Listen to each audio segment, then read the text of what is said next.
Hola, hola, ¿cómo están todos? En esta oportunidad, en vísperas de Navidad, queremos traerles de manera gratuita lo que es la tercera clase de nuestro curso TCP. En esta clase vamos a aprender un poco sobre lo que es el header de este protocolo. Vamos a hablar sobre lo que son los números de puertos, vamos a hablar sobre sockets, vamos a hablar sobre multiplexación y también vamos a conocer un poco lo que es el software Wireshark. Esperamos que esta clase sea de su agrado y si es la primera vez que ven uno de nuestros videos, consideren suscribirse para recibir todas las notificaciones.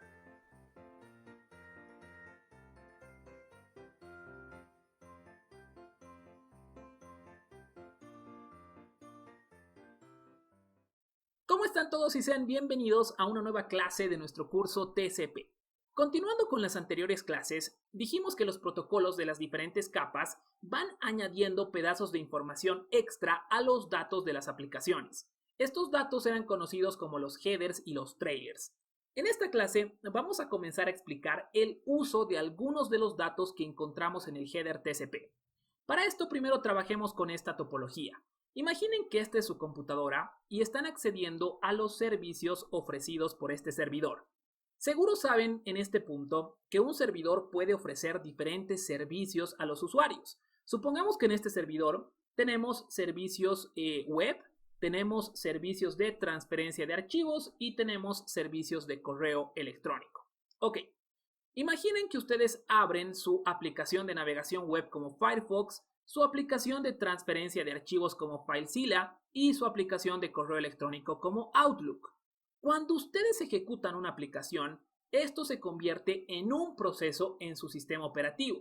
Estos procesos son los que generan los datos de las aplicaciones como lo vemos acá. Estos datos se van colocando, como ya lo dijimos, a diferentes buffers. Tengan en cuenta que TCP no agarra y mezcla los datos de las aplicaciones para construir un segmento. Lo que va a hacer es que va a agarrar una cantidad determinada de estos datos de navegación web y va a crear el segmento. Supongamos que el segmento resultante es este círculo en color amarillo. Ahora lo que hace es que se entrega este segmento a la capa de Internet. El segmento va a ser encapsulado con un header IP, posteriormente con un header Ethernet, un trailer Ethernet y será enviado finalmente por la red, ¿no es cierto? Lo mismo ocurre con los datos que genera esta aplicación de transferencia de archivos. TCP se va al buffer y agarra los datos de esa aplicación. A continuación construye el segmento, que supongamos es este en color rojo, se entrega el segmento a la capa de Internet, se crea el paquete, se crea la trama y se envía la trama hacia la red. Y ocurre lo mismo con los datos de la aplicación de correo. Este proceso de agarrar información de diferentes aplicaciones, encapsular la información en diferentes segmentos y pasar estos segmentos a la capa de Internet es denominado multiplexación. Esto porque se reciben varios flujos de diferentes fuentes y se convierten en uno solo cuando se los pasa hacia la capa de Internet. La capa de Internet solo ve un flujo de datos. No le interesa la naturaleza de los datos ni diferenciar esos datos.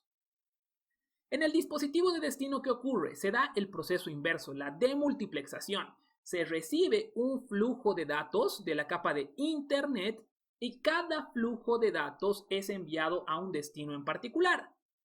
Ahora, déjenme borrar esto, cuando nosotros utilizamos una aplicación en nuestros dispositivos, generalmente se trata de una aplicación cliente-servidor. Es decir, tenemos una aplicación en nuestros dispositivos finales que genera un proceso y que se comunica con el proceso de la aplicación que se tiene instalada y ejecutada en el servidor. Entonces, estas dos aplicaciones funcionan como un equipo. No existe una sin la otra. Cuando ustedes solicitan servicios web, ustedes tienen su aplicación, ¿no es cierto? Tienen un navegador que solicita datos a un servidor. En el servidor se tiene ejecutada la pareja de esa aplicación que está esperando por las solicitudes de los clientes. Se tiene un proceso ejecutado que espera por los datos que genera el proceso de la aplicación cliente. Entonces, tal como ejecutamos aplicaciones en los dispositivos finales, lo mismo se realiza en el servidor o de lo contrario no va a existir comunicación. Lógicamente, en el servidor no abrimos un navegador si es que estamos hablando de un servicio web, sino que en el servidor se ejecuta un tipo de aplicación que genera un proceso que ya le permite al servidor recibir solicitudes de los navegadores de los clientes. Ok, dicho esto, sigamos trabajando con nuestra topología. En el servidor tenemos tres aplicaciones ejecutadas que generan tres procesos. Tenemos el proceso web, el proceso de transferencia de archivos y el proceso de email. El detalle es este. Cuando estos segmentos llegan acá al dispositivo de destino gracias a la capa de internet, ¿cómo sabe este servidor que, por ejemplo, este segmento que tenemos acá corresponde a los datos de navegación web para que sean dirigidos al proceso correcto? ¿Cómo sabe que estos datos que tenemos acá, tienen que ser dirigidos a este proceso? ¿O cómo sabe que estos datos que tenemos acá, tienen que ser dirigidos a este otro proceso? No tiene sentido que estos datos de navegación web vayan a parar al proceso de email. El proceso de email no va a entender los datos que le están llegando porque no están hablando el mismo idioma. Acá, para la generación de datos de navegación web, se está utilizando un protocolo de aplicación, supongamos el protocolo HTTP, y en el proceso de correo electrónico se utiliza otro protocolo que supongamos es SMTP. Entonces, entre los diferentes protocolos no se entienden. Los datos de navegación web que genera el cliente deben llegar al proceso web correcto. Los datos de email deben llegar al proceso email correcto en el servidor y así sucesivamente. Entonces, ¿qué es lo que tenemos acá? Acá tenemos, en toda esta parte, tenemos el header TCP. Todo esto que ven acá corresponde a esta parte que hemos mostrado en las anteriores clases. Si se fijan, este es un header bastante extenso. Debido a todas las características que ofrece TCP, es que tenemos este header tan extenso. Todos estos campos que vemos acá contienen datos que sirven para que TCP pueda cumplir todas las funciones que hemos mencionado en la anterior clase. A medida que avanzamos vamos a ver la utilidad de cada uno de estos campos. Ok, para solucionar el problema descrito en la anterior diapositiva es que vamos a utilizar estos dos primeros campos del header TCP denominados puerto de origen y puerto de destino. Los números de puertos son números acá. Los números de puertos son identificadores de procesos de aplicaciones. Estos números de puertos identifican el proceso de origen que genera los datos y el proceso de destino al cual están destinados los datos. De manera específica, en estos campos encontramos un valor desde el 0 hasta el 65.535. Cada uno de estos valores identifica procesos. Ahora, ¿cómo utilizamos estos valores? Trabajemos con esta topología. Supongamos que esta computadora dice, ok, los datos que he recibido de la capa de aplicación pertenecen a un proceso de aplicación web. Por lo tanto, los tengo que enviar al proceso web en el servidor. Para este propósito, voy a utilizar un número de puerto de origen 45. El 45 va acá a este campo puerto de origen. Y voy a utilizar el número de puerto de destino 80 para que esos datos lleguen al proceso correcto. Ok, acá viene una pregunta. ¿Cómo sabe este dispositivo de origen qué número de puerto de origen y destino tiene que utilizar para que estos datos de aplicación lleguen al proceso correcto? Acá es donde ingresa la organización de los números de puertos a través de diferentes rangos. Lo que ocurre en la vida real es que las diferentes aplicaciones, al momento de su programación, ya tienen definidos los números de puertos que deben utilizar. Por ejemplo, cuando nosotros utilizamos una aplicación web que emplea al protocolo HTTP en la capa de aplicación, la aplicación del cliente ya sabe que los datos deben ser enviados, en este caso, al puerto de destino 80, como lo vemos acá. Los servidores web por defecto escuchan solicitudes web en este puerto 80. Cuando reciban los servidores segmentos con el puerto de destino 80, ya saben que tienen que entregar esos datos al proceso web para devolver los datos correctos a los clientes. Entonces, Las aplicaciones le dicen a TCP que los datos que se generan sean enviados a un puerto en particular. Otro ejemplo, cuando utilizamos una aplicación de transferencia de archivos, se sabe que los servidores reciben solicitudes en el puerto 21.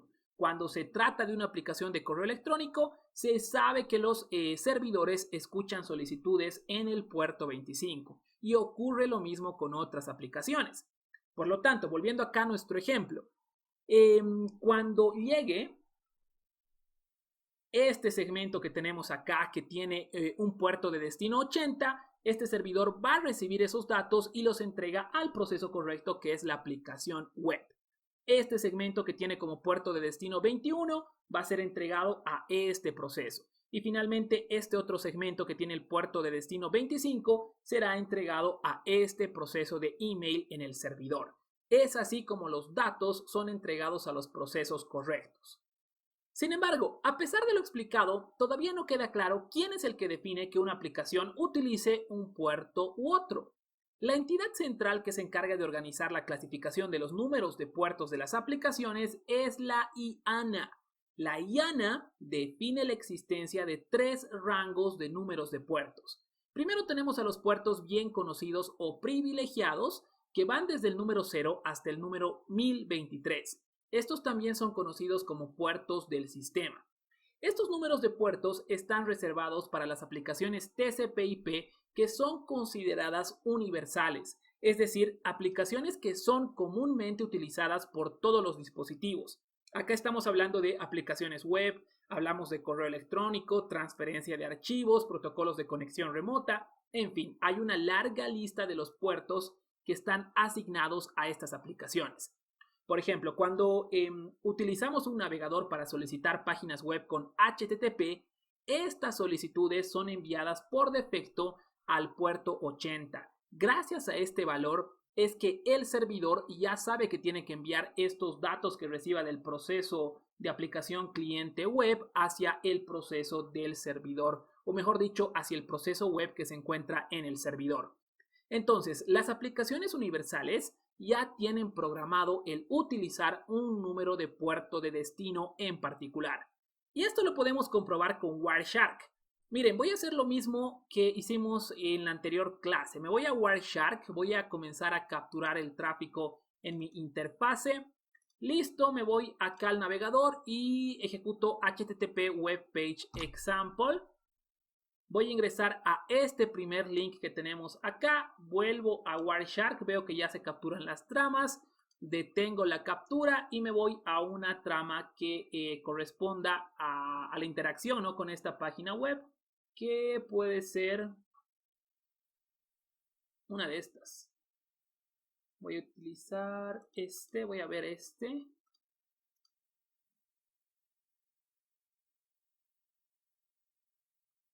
A ver.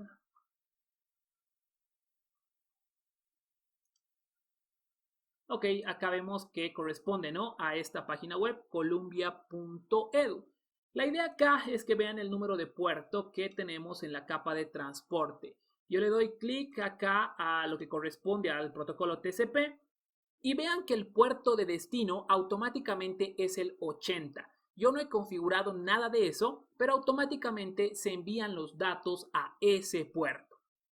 Después tenemos a los números de puertos registrados, que van desde el 1024 hasta el 49151. Las aplicaciones que utilizan estos puertos son aplicaciones que no están estandarizadas, es decir, no son aplicaciones utilizadas mundialmente por todo el mundo y por lo tanto no se asignan puertos bien conocidos a estas aplicaciones. Si quieren verlo de otra manera, son aplicaciones que elegimos utilizar pero que no son utilizadas por todos. Generalmente, para que una aplicación obtenga un puerto de estos, se debe coordinar con la IANA. Veamos un ejemplo. El programa Spotify, que seguramente todos conocen pero no utilizan, es un ejemplo de estas aplicaciones registradas que utiliza el puerto TCP 4070. A ver, voy a abrir Spotify. Acá lo tengo y me voy a salir de la sesión para que veamos toda esta interacción desde cero. Ok, ya lo tengo acá. Ahora me voy a Wireshark, voy a comenzar a capturar el tráfico. Antes, lo que voy a hacer es que acá voy a aplicar un filtro. Sepan que en Wireshark es posible filtrar el resultado de sus capturas en base a diferentes criterios. Yo voy a utilizar en esta oportunidad un filtro de puertos. Para filtrar los datos en base a los puertos, puedo ejecutar en esta parte superior este filtro. tcp.port, ya lo tengo acá creo, igual 4070. Es decir, voy a filtrar los datos que tengan este número de puerto. Para aplicar este filtro simplemente hacen clic acá. Voy a comenzar a capturar los datos, continuar sin guardar y vean que no ocurre nada. No ocurre nada porque en este momento no tengo ninguna trama que esté transportando segmentos que están siendo enviados a este número de puerto 4070. Ahora lo que voy a hacer es que voy a abrir Spotify, acá lo tengo, escribo mi contraseña, le doy a iniciar sesión.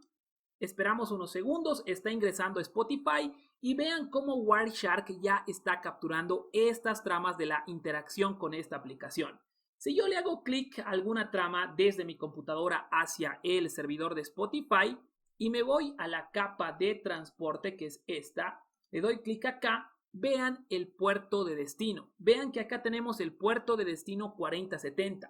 Su aplicación, esta aplicación que tenemos acá de Spotify, sabe a qué puerto de destino tiene que enviar los datos para que el servidor los reciba en el proceso correcto y pueda funcionar su aplicación. Finalmente tenemos lo que son los puertos privados y dinámicos que van desde el 49.152 hasta el 65.535. Estos puertos son de uso libre y no necesitan la aprobación de la IANA. Estos puertos son útiles cuando nosotros creamos nuestra propia aplicación que no va a tener un alcance global y solo va a ser utilizada por nuestra propia organización. Entonces, es gracias a esta organización de la IANA que una aplicación cliente sabe a qué número de puerto enviar los datos. Y gracias a esta organización, el servidor sabe a qué proceso tiene que enviar los datos que va recibiendo. Lógicamente, tengan en cuenta que existen situaciones donde las aplicaciones conocidas o registradas pueden cambiar de número de puerto de escucha en los servidores. En estos casos se debe hacer conocer a la aplicación cliente de que envíe las solicitudes al puerto modificado y no al puerto original. Ahora, estos números de puertos bien conocidos generalmente los vemos como puertos de destino cuando la comunicación se inicia desde un cliente y no como puerto de destino cuando los servidores envían datos a los clientes. Esto se debe a que generalmente la comunicación en las redes de computadoras es de un cliente hacia un servidor que ofrece un servicio en particular. Los servidores no inician comunicación con nosotros, nosotros iniciamos comunicación con ellos y por eso las aplicaciones de los clientes tienen que saber de manera anticipada hacia qué puerto hacer las solicitudes, hacia qué puerto enviar los datos. Los servidores de manera anticipada escuchan en los diferentes puertos bien conocidos para recibir los datos y ofrecer un servicio. O también en los puertos registrados, ¿no? Cuando tenemos esas aplicaciones. Ahora, lógicamente, como lo mencionamos, para que un servidor esté escuchando en un puerto hay que ejecutar la aplicación correspondiente en el servidor. Ok, esto por parte de los puertos de destino que encontramos en el header TCP. Sin embargo, algo que falta mencionar es de dónde salen los números de puertos de origen.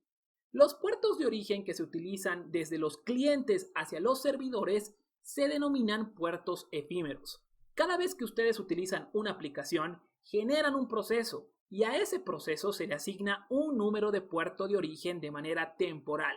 Generalmente este valor es otorgado por el sistema operativo y cada aplicación tendrá su propio puerto de origen efímero.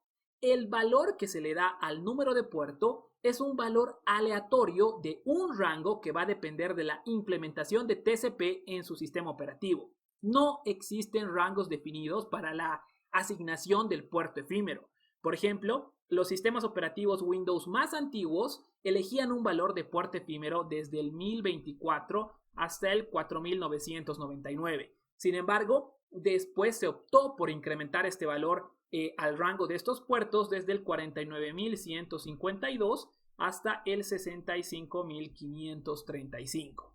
Por lo tanto, no hay un absoluto y tendrían que analizar cada sistema operativo para comprobar el rango de valores que se pueden utilizar como puertos efímeros, es decir, como puertos de origen desde los clientes hacia los servidores. Recuerden, números de puertos bien conocidos y registrados son utilizados en los servidores y los puertos efímeros son utilizados en los clientes. Ok, veamos un ejemplo de esta interacción para que esto quede más claro. Supongamos que tenemos acá una computadora que quiere comunicarse con el servidor web utilizando el protocolo de aplicación HTTP. Para que esta comunicación funcione, primero se debe ejecutar la aplicación en el servidor y lógicamente también la aplicación en el cliente.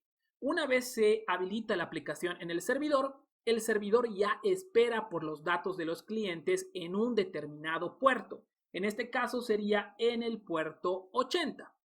A continuación, nosotros con nuestro navegador solicitamos una página web. En ese momento se genera un proceso en el cliente y se nos asigna un número de puerto efímero. Supongamos que se nos asigna el número de puerto efímero 49.152. Ese será nuestro puerto de origen que lo introducimos al header TCP. Por otro lado, la aplicación del cliente ya sabe que para comunicarnos a nivel web con el protocolo HTTP con el servidor, tenemos que utilizar el puerto bien conocido 80. Ese será el puerto de destino del segmento que genera el cliente. Puerto de origen 49.152, puerto de destino 80. Ok, acá tenemos la IP del servidor hacia el cual tiene que estar dirigida la solicitud. Eventualmente la solicitud va a llegar al servidor. El servidor, gracias al puerto de destino recibido, sabe que esos datos de la aplicación deben ser dirigidos al proceso web y no hacia otro proceso.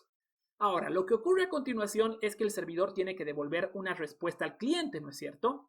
Para devolver una respuesta, el servidor invierte los puertos utilizados en el segmento que va a crear. El segmento TCP que se enviará al cliente con los datos va a tener un puerto de origen equivalente al puerto de destino que envió el cliente. Es decir, lo enviamos desde el puerto de origen 80. Y el puerto de destino va a ser el puerto de origen que envió el cliente, es decir, 49.152. Y también tenemos lo que es la IP del cliente que se encuentra en el header de la capa de internet. Eso es otro tema.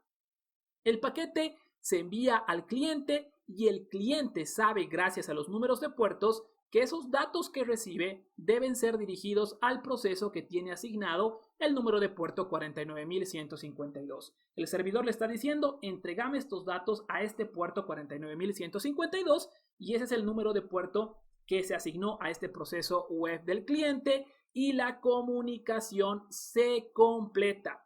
Esa es la forma en la cual se manejan los puertos para que los datos lleguen a los procesos correctos en los dispositivos y se administren las conversaciones de manera correcta.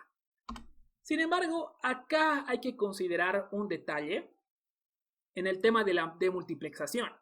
En primer lugar, los servidores soportan múltiples conexiones TCP. Es decir, puede que acá un cliente realice la solicitud a un servidor o puede ser que tengamos acá 100 computadoras que realicen también la solicitud al servidor. El servidor debería poder administrar las conexiones y entregar los datos correctos a cada cliente. Ahora, imaginen que acá tenemos dos computadoras que acceden acá al mismo servidor web.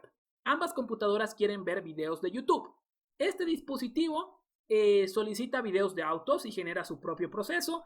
Y este otro dispositivo solicita videos de fútbol y también crea su propio proceso. Cuando los segmentos con las solicitudes llegan a este servidor, cada conversación de los clientes debe ser identificada de manera única y demultiplexada al proceso correcto para que los videos o los datos correctos sean entregados al dispositivo correcto. El problema acá es que por casualidad los dos segmentos que llegan utilizan el mismo puerto de origen efímero 49.152 y lógicamente utilizan el mismo puerto de destino 80.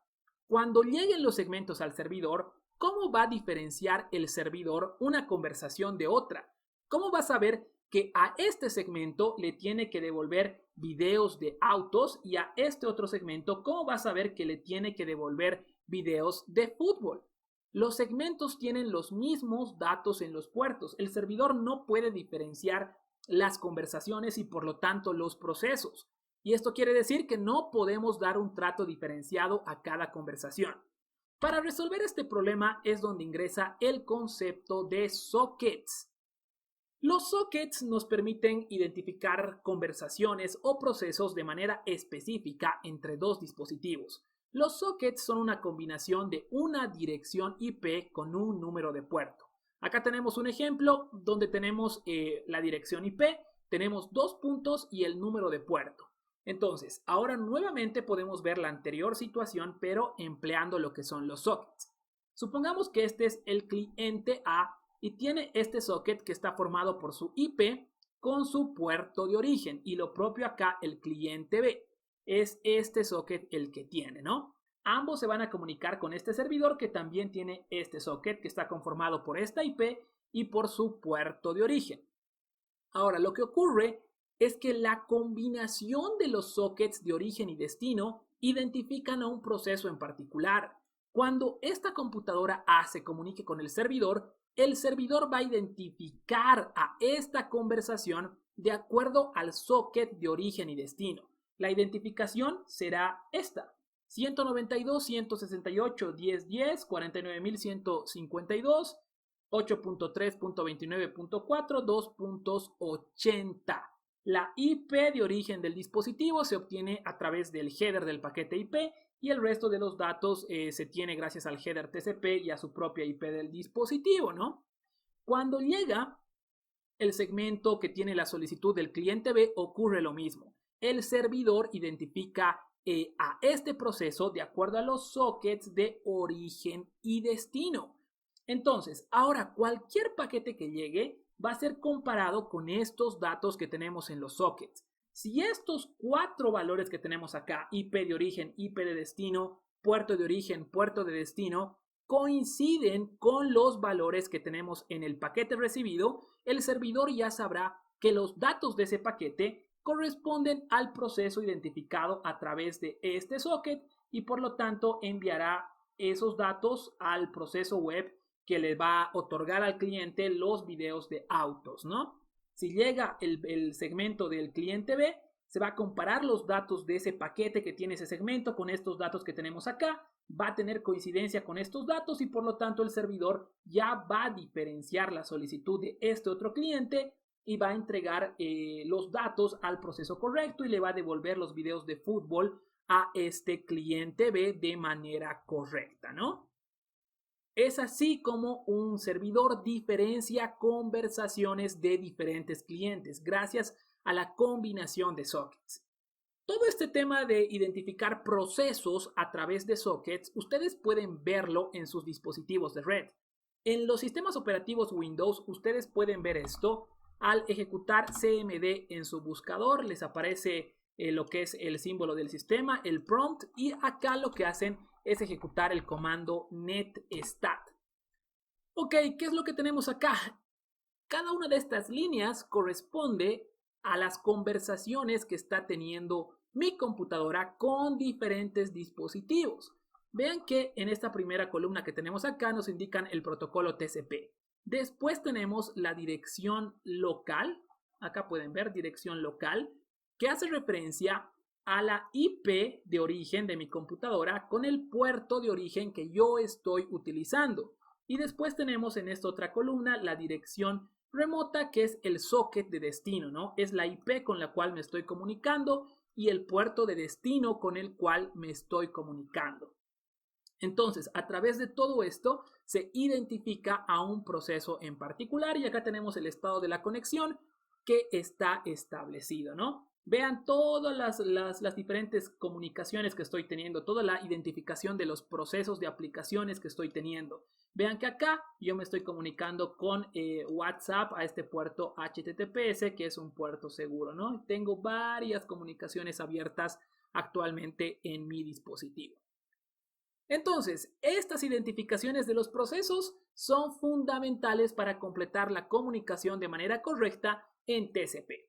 Y es así como hemos conocido el uso de los primeros dos campos en el header TCP.